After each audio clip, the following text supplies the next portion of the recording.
All right, and welcome back to another session of Pellet Tech 101. In this video today, I'm going to show you how to replace an average or a common auger motor in a pellet stove. The unit that I have right here is a Winslow PS40, very common model that's out there, originally made by Country, then by Lennox, and now by Iron Strike. But you'll see this kind of auger motor right here, very, very common in a lot of pellet stoves, whether we're looking at Whitfield, Enviro, Breckwell, all very similar. Now this particular auger motor right here has a Allen set screw that basically secures it to the flat edge of the auger shaft. All right. Now there will be some models out there where as it goes in, it will have a cotter pin that goes where there's a hole in the actual auger shaft where that cotter pin is basically securing it to the auger shaft itself. So we're just going to go in here a little bit deeper. I'm just going to show you the basics on how we take that motor out and how we put that motor back in. All right, so a little bit closer to the view right here on the auger motor. Again, very common in a lot of pellet appliances. Use a general auger motor like this where it's shoved up inside of the auger shaft. This particular one, we have an Allen set screw that is holding it to the flat edge of the auger shaft right here. So basically we're going to go ahead and loosen that Allen bolt and pull off of our wiring right here. So some auger motors will have spades directly on the motor, as this one does here. Some will have wire leads that come right off of that motor. Basically the same thing, just the difference in motor design and style. One important thing to note is it does not matter which wire goes to which connector on the auger motor. We're simply creating continuity. So red could easily be over here and white could be over here, and we're going to be just fine. So important to note that we don't have to pay too much attention to which wire colors and which spade that they're going to. But as we get ready to replace the auger motor right here, we're going ahead and pull off the electrical connectors right here on those spade tabs.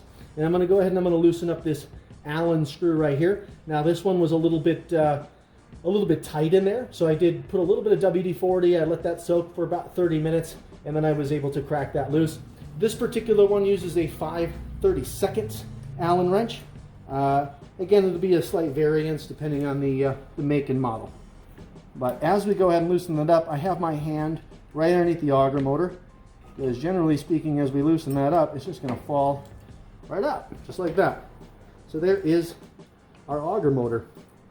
And again, very important that we're tightening that set screw securely on the flat edge of the shaft. So as you get a new auger motor and you're putting that in, if this isn't lining up right here, we need to move this, we need to spin this or turn this.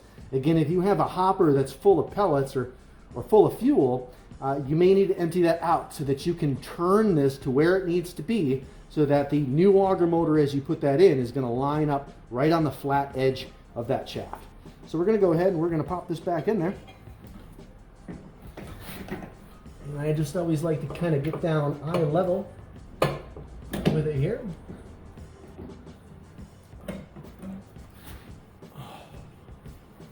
As we get that pushed back in, I'm going to loosen this Allen bolt just a little bit more.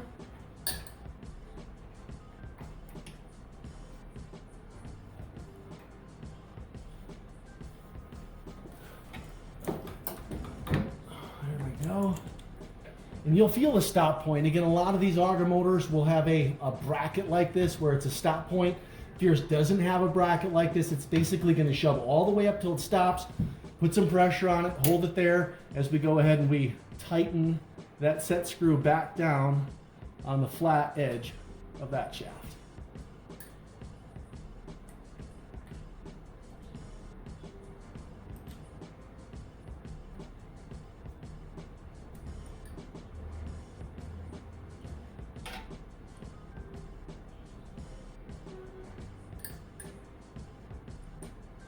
This particular one, we do want to have it down tight.